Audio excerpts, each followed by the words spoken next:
నమస్కారం. డిఆర్టీవీ న్యూస్ కి స్వాగతం. హెడ్లైన్స్ చూద్దాం.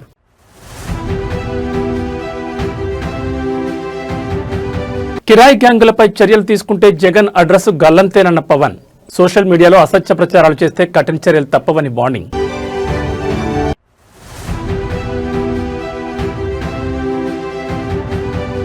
రేపు బీఆర్ఎస్ శాసనసభాపక్ష కార్యవర్గ సంయుక్త భేటీ. పార్టీ సంస్థాగత బలోపేతంపై సమావేశంలో చర్చ.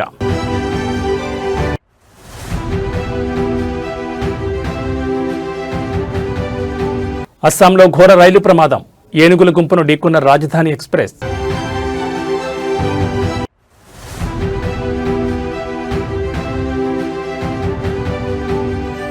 తెలుగు రాష్ట్రాలపై చలి పంజా.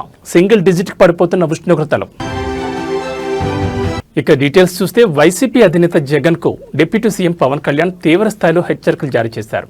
అధికారంలో ఉన్నప్పుడు ఏమీ చేయలేని వారు ఇప్పుడు మళ్లీ వస్తామంటూ బెదిరింపులకు పాల్పడడం సరికాదన్నారు. కిరాయి గ్యాంగులపై రాజకీయంగా చర్యలు తీసుకుంటే అప్పుడు జగన్ ఎక్కడుంటారో చెప్పాలని సూటిగా ప్రశ్నించారు. అవసరమైతే ఉత్తరప్రదేశ్ ముఖ్యమంత్రి యోగి ఆదిత్యనాథ్ తరహా విధానాలు అవలంబించడానికి కూడా వెనుకాడబోమని స్పష్టం చేశారు. ఉభయ గోదావరి జిల్లాల ప్రజలకు సురక్షితమైన తాగునీరు అందించే లక్ష్యంతో 3050 కోట్ల వ్యయంతో చేపడుతున్న అమరజీవి జలధార ప్రాజెక్టు పనులకు ఆయన శంకుస్థాపన చేశారు. ఈ సందర్భంగా ఏర్పాటు చేసిన సభలో మాట్లాడుతూ జగన్పై విమర్శలు గుప్పించారు. విదేశాల్లో కూర్చుని మాట్లాడేవారని ఇక్కడుండి మేమొస్తే అంటూ బెదిరించేవారని ఏం చేయాలి అని పవన్ ప్రశ్నించారు. సోషల్ మీడియాలో అసత్య ప్రచారాలు, వ్యక్తిగత దోషాలకు పాల్పడితే చూస్తూ ఊరుకునేది లేదని హెచ్చరించారు. గత ప్రభుత్వం బాధ్యతారహితంగా వ్యవహరించిందని, చిన్న వయసులోని పిల్లల మనసులో కులాల పేరుతో విషబీజాలు నాటడం సమాజాన్ని వెనక్కి నెట్టడమేనని విమర్శించారు. తాను ప్రజల మధ్య ఉండే వ్యక్తినని, ఇంట్లో కూర్చుని రాజకీయాలు చేయనని అన్నారు. సామాజిక మాధ్యమాల్లో కానీ విదేశాల్లో కూర్చొని వాగేవాళ్లతో సహా ఇక్కడ కూర్చొని భవిష్యత్తులో మేము వస్తాం, వచ్చి మేమేం చేస్తామంటే వచ్చినప్పుడే మీరేం పీకలేదు, ఏం మాట్లాడతారు? ఇప్పుడు వచ్చినప్పుడే మీరేం పీకలా అంటే ఏమనుకుంటారు? మీరు కూర్చోబెట్టి మీరు బెదిరింపులు చేస్తే భయపడతాం అనుకుంటున్నారా? కూర్చొని మీరు కాంట్రాక్ట్లు వేస్తే కాంట్రాక్ట్లు వేసిన వాళ్ళందరినీ మేము బెదిరించేస్తాం, జైల్లో పెడతామంటే ఏమనుకుంటున్నారా మీరంతా?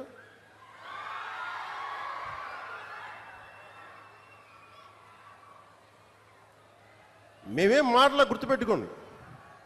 అలా బెదిరించే సమూహం ఎవరైనా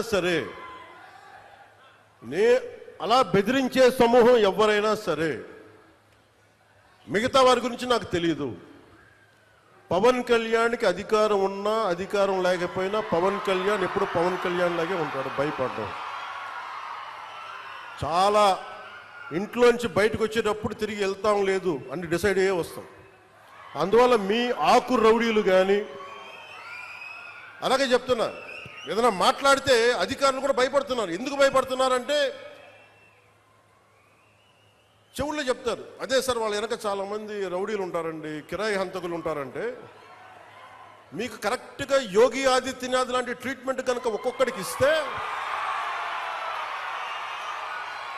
ఒక్కొక్కడికి రౌడీజం అంటే కాలు కీలు తీసి మడత పెట్టి కింద కూర్చోపెడితే అప్పుడు.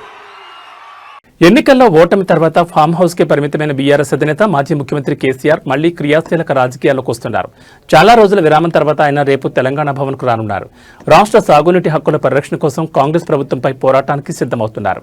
రేపు మధ్యాహ్నం 2 గంటలకు కేసీఆర్ అధ్యక్షతన బీఆర్ఎస్ శాసనసభాపక్షం రాష్ట్ర కార్యవర్గ సంయుక్త సమావేశం జరగనుంది. ఈ భేటీలో ప్రధానంగా తెలంగాణ సాగునీటి హక్కుల పరిరక్షణ కోసం చేపట్టాల్సిన ప్రజా ఉద్యమంపై పార్టీ శ్రేణులకు ఆయన దిశానిర్దేశం చేయనున్నారు. సమావేశం అనంతరం కేసీఆర్ మీడియాతో మాట్లాడే అవకాశం ఉన్నట్లు పార్టీ వర్గాలు చెబుతున్నాయి.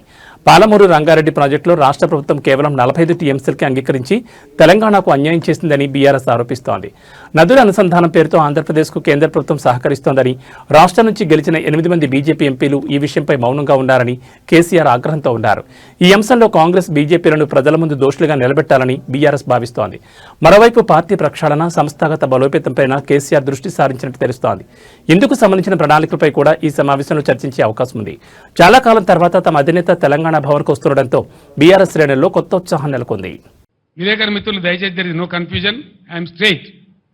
కాళేశ్వరం, అసలు కాళేశ్వరం గురించి, ఆ ప్రాజెక్టు గురించి వీళ్ళకు తోక తెలియదు, నా తొండం తెలియదు. ఇప్పుడు ఉన్నోనికి ఏమీ తెలియదు, ఇంటికి కూడా తెలియదు. కోపం వస్తుంది, బాధ కలుగుతాయి. ఏమైందండి దానిలో? మేడిగడ్డ బరాజులో దానికి 3 బరాజులు ఉన్నాయి, మేము కొత్తగా కట్టినాయి. సైడ్లో కూడా ఉన్నాయి, సైడ్లో వచ్చి కలిసేటువంటి రివర్లెట్స్ ఏవైతే ఉంటాయో వాటిని కూడా చాలా ఇసుకలనే కడతాం, వాటికి పిల్లర్స్ ఉంటాయి.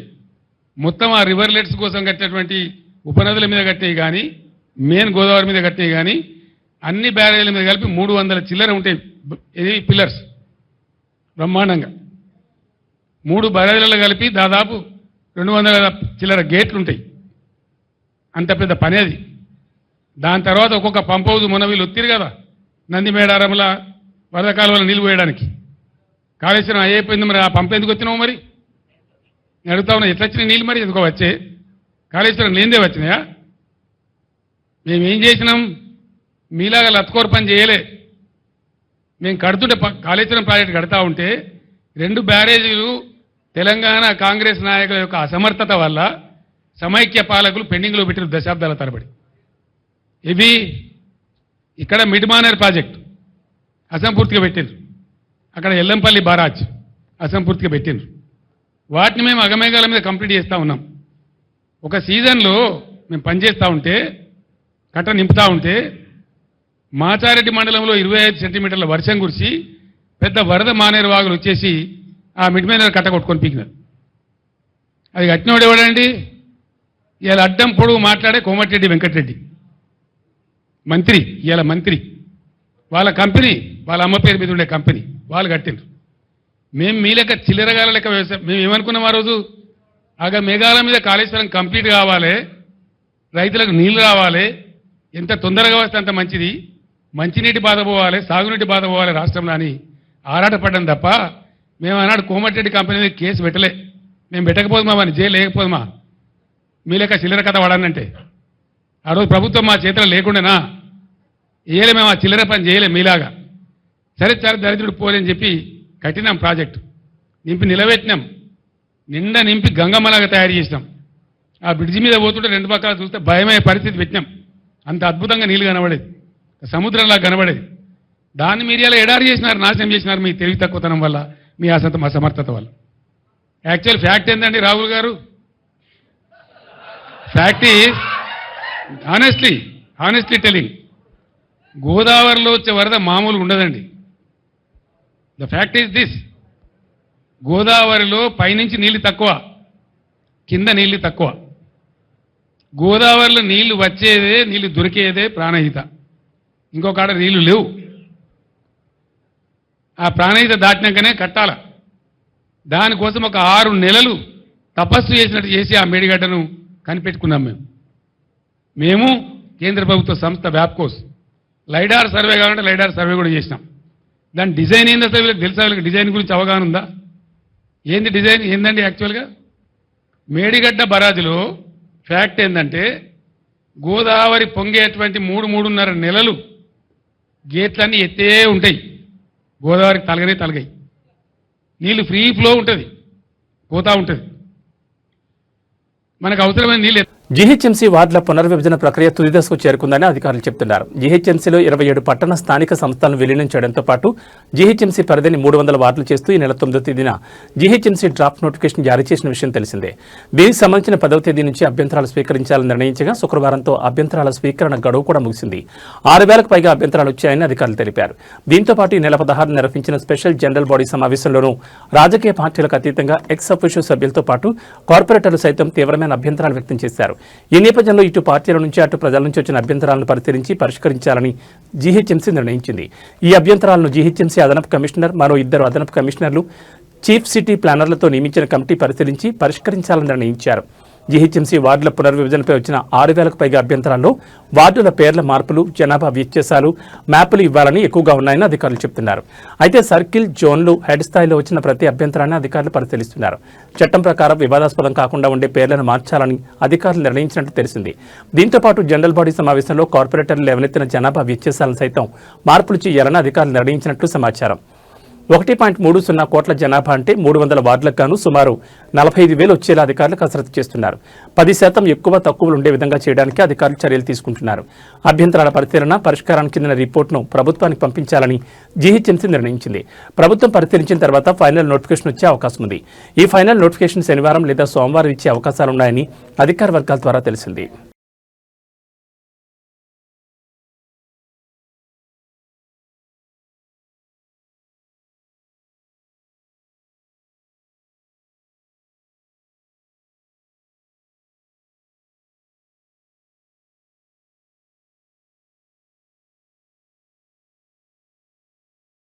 సర్పంచ్ ఎన్నికల ఫలితాలపై CM Revanth, TPCC chief Mahesh Goud, రాష్ట్ర వ్యవహారాల ఇన్ఛార్జ్ మీనాక్షి నటరాజన్ సమీక్ష నిర్వహించారు. 18 మంది ఎమ్మెల్యేల పనితీరుపై అసహనం వ్యక్తం చేశారు. రెబల్స్ ఎందుకు ఉజ్జగించలేదు, సొంత బంధువులకు టికెట్ ఇప్పించేందుకు పార్టీకి నష్టం చేశారని పీసీసీ తేల్చింది. దీంతో అగ్రనాయకులు ఎమ్మెల్యేలకు అక్షంతలు వేశారు. ఈ ఘటన మరోసారి రిపీట్ అయిందంటే ఊరుకునేది లేదని హెచ్చరించారు. పాలమూరు ఎమ్మెల్యేలపై కూడా అసహనం వ్యక్తం చేసినట్టు తెలుస్తోంది. ఎమ్మెల్యేల పనితీరుపై దాదాపు 2-3 రోజులుగా సమీక్ష జరిగినట్లు పార్టీ వర్గాలు చెబుతున్నాయి.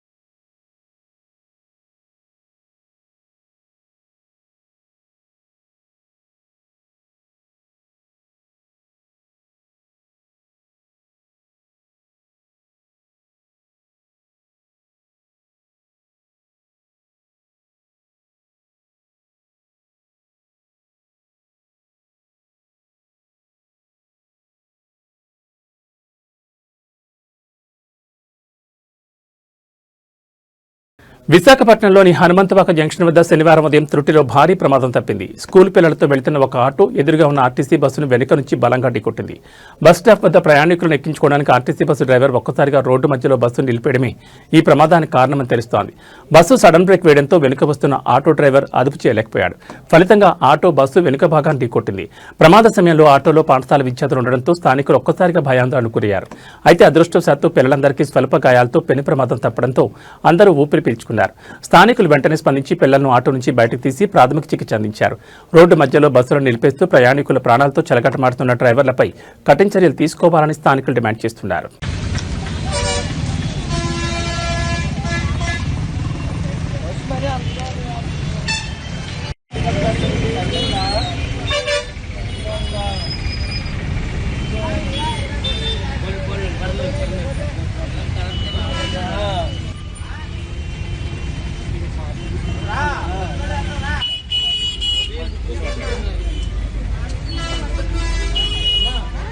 అమ్మ ముక్కులోంచి బ్లడ్ వస్తుంది. అమ్మ నీళ్ళు పట్టించగలి ముక్కులోంచి బ్లడ్ వస్తుంది.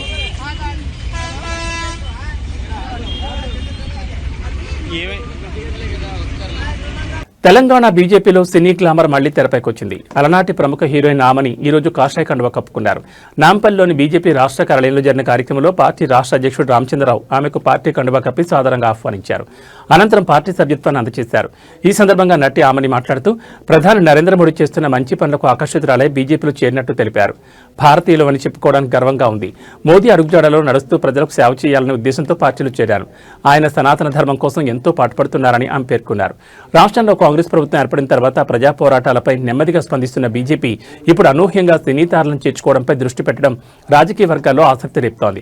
గత అసెంబ్లీ ఎన్నికలకు ముందు కూడా విజయశాంతి, జయసుధ, జీవిత, రాజశేఖర్ వంటి వారిని పార్టీలోకి ఆహ్వానించింది.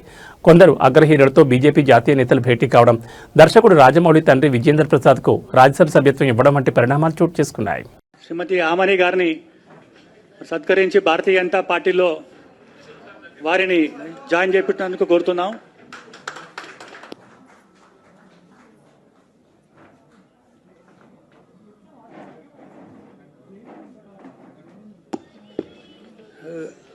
తెలుగు రాష్ట్రాల్లో చలి తీవ్రత ఒక్కసారిగా పెరిగింది. అటు ఏజెన్సీ ప్రాంతాలతో పాటు ఇటు మైదాన ప్రాంతాల్లోనూ ఉష్ణోగ్రతలు భారీగా పడిపోతున్నాయి.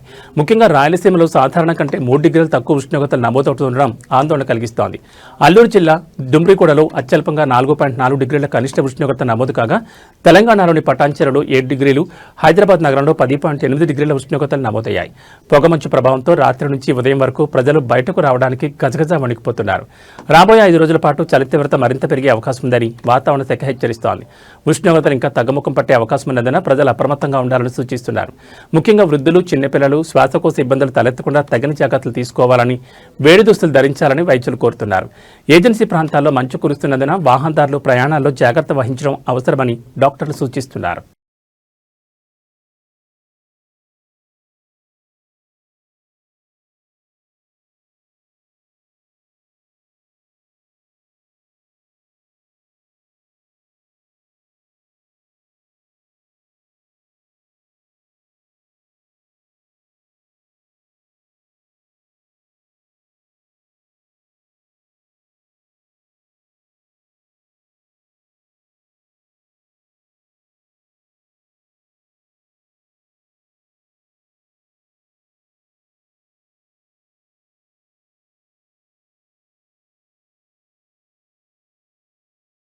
రేపు వైసీపీ అధినేత వైఎస్ జగన్మోహన్ రెడ్డి పుట్టినరోజు కావడంతో అనంతపురం నగర వ్యాప్తంగా ఆయన అభిమానులు వైసీపీ శ్రేణులు భారీగా ఫ్లెక్సీలు బ్యానర్లు ఏర్పాటు చేశారు.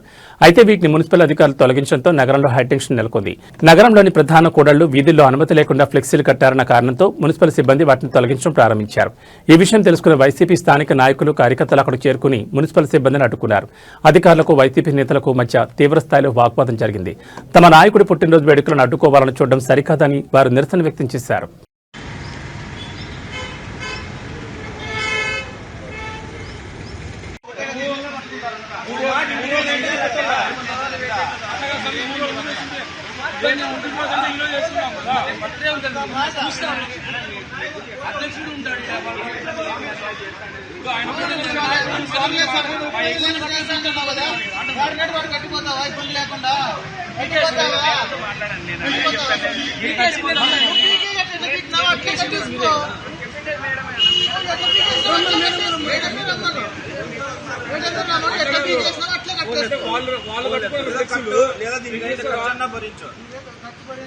ఇప్పుడు మేము రాత్రంతా మేలుకొని ఇవన్నీ కట్టిస్తే నువ్వు కట్టిస్తే ఇదే నా పద్ధతి. మీరు వాళ్ళ రోజు నా పని చేసేది మాకు చీర పని అంటే మీరేదో నేర్చుకుంటే దీనికి ఇట్లా చేస్తారా స్వామి మీరు? రేపు రోడ్డుకి ఏమైనా అడ్డం కట్టారు అడిగి 2 రోజులు అని చెప్పి మేము పీకలేదు.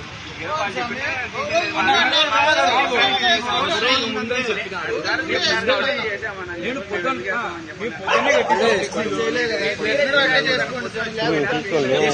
అప్పుడు కూడా ఏం చెప్పలేదు.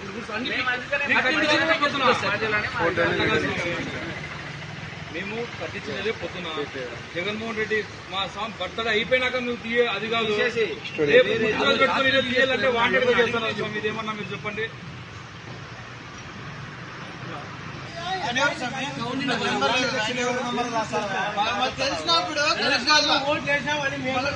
రాజేంద్రనగర్ పరిధిలోని పీవీఎన్ఆర్ ఎక్స్ప్రెస్ వేపై డైరీ ఫామ్ సమీపంలో ఈరోజు తెల్లవారుజామున పెను ప్రమాదం తప్పింది.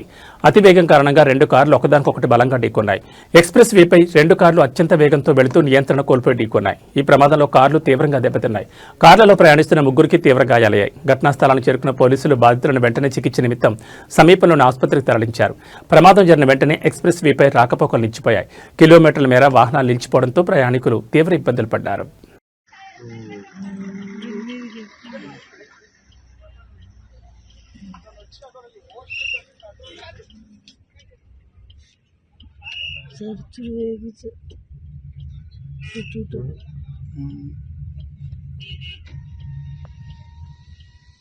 తెల్లవారుజామున శ్రీశైలం దేవాలయం ప్రాంగణంలోని గంగాధర మండపం వద్ద వేద పండితులు భారత ఎన్నికల కమిషనర్ జ్ఞానేష్ కుమార్ దంపతులకు సాంప్రదాయబద్ధంగా స్వాగతం పలికారు. ఈ సందర్భంగా వారికి విభూది కుంకుమ ధరింపచేసి ప్రదక్షిణ మార్గం ద్వారా ఆలయ అంతర్భాగానికి ఆహ్వానించారు.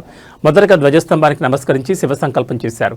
అనంతరం రత్నగర్భ గణపతి పూజ నిర్వహించారు. తర్వాత మూల విరాట్ శ్రీ మల్లికార్జున స్వామి జ్యోతిర్లింగానికి మహామంగళహారతి, మంత్రపుష్పం, అనంతరం పంచామృతాలతో శతరుద్రాభిషేకం, బిల్వార్చన, మల్లికా పుష్పాలతో మహామంగళహారతి భక్తి శ్రద్ధలతో నిర్వహించి దర్శనం చేసుకున్నారు.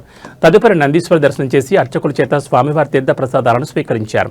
అనంతరం వృద్ధ మల్లికార్జున స్వామి లఘు అభిషేకం, సరస్వతి నది అంతర్వాహినిగా ప్రసిద్ధి చెందిన మల్లిక కొండ మధ్య శ్రీ స్వామివారి గర్భాలయ త్రిశూల దర్శనం చేసుకున్నారు.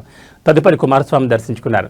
అనంతరం భారత ఎన్నికల కమిషనర్ జ్ఞానేష్ కుమార్ దంపతులు బ్రహ్మరాంబ అమ్మవారి ముఖమండపంలో ఆదిశంకరాచార్యులు ప్రతిష్ఠించిన శ్రీచక్రానికి ఖడ్గమాలతో కుంకుమార్చన నిర్వహించి షోడశోపచార పూజలు భక్తి శ్రద్ధలతో నిర్వహించారు.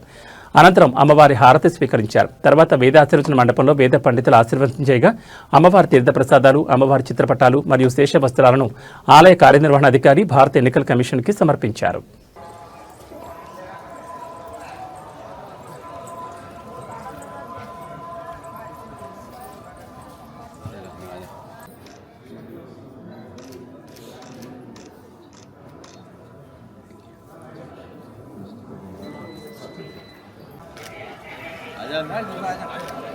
వెనక్కి వచ్చాను పూర్తి వెనక్కి వచ్చింది చెప్తా.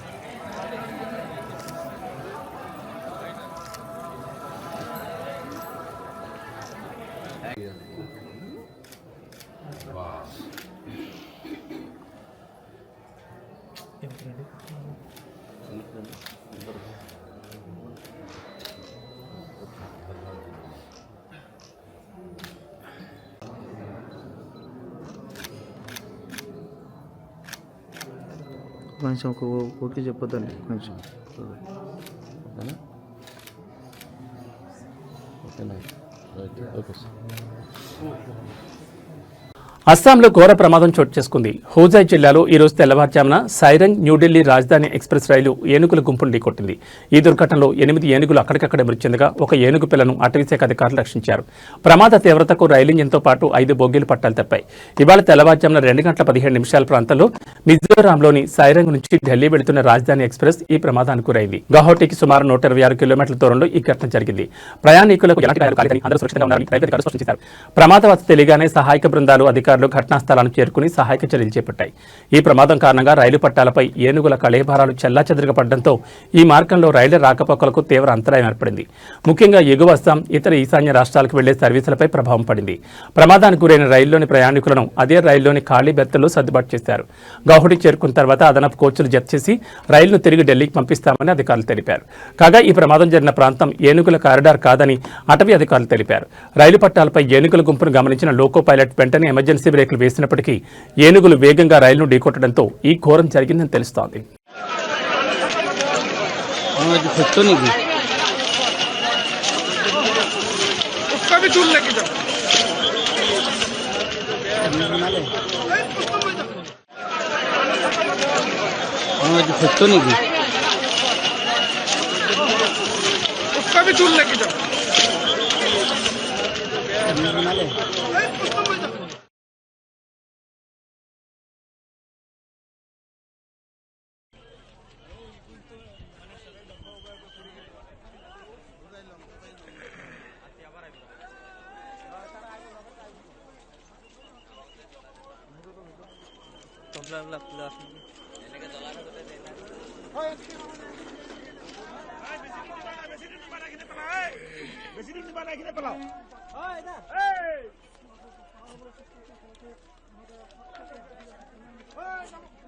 কপলা লগা আছে তো স্যার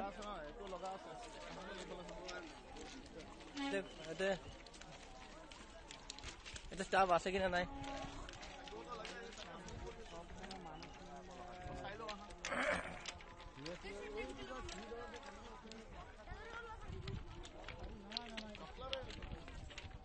এইটো গাড়ীতে নামিছে তো এইফালে নামিছে চাকা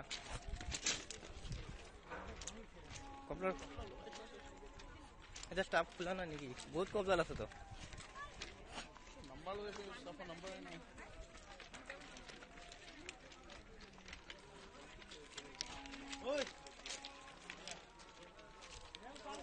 এইটো নামিছে